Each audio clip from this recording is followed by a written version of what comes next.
Situasi di Israel Utara semakin mencekam pada Selasa 20 Agustus 2024.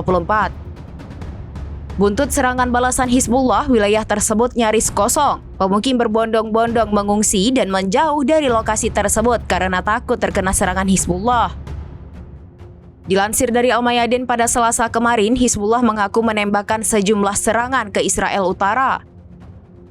Seperti markas besar Brigade Lapis Baja ke-7 Divisi ke-210 Golan di Barakat Safia. Pasalnya serangan tersebut menargetkan posisi perwira dan tentara Israel. Selain itu, Hizbullah mengaku menembaki Barak Metat dan Shomera beserta titik kumpul Israel di sekitarnya dengan rentetan roket Grad. Hizbullah juga melakukan penembakan artileri berat di lokasi Ramya, serangan roket di lokasi Mart, dan penargetan peralatan pengawasan di lokasi Al-Jal Alam. Hizbullah mengklaim semua serangan tersebut tepat sasaran dan mengakibatkan korban jiwa.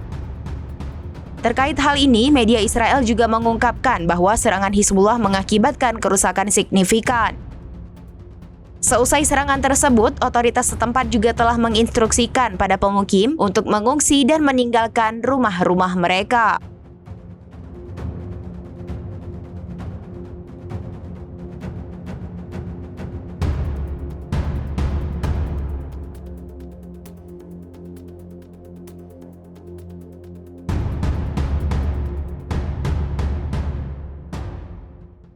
Download Tribun X sekarang, menghadirkan lokal menjadi Indonesia.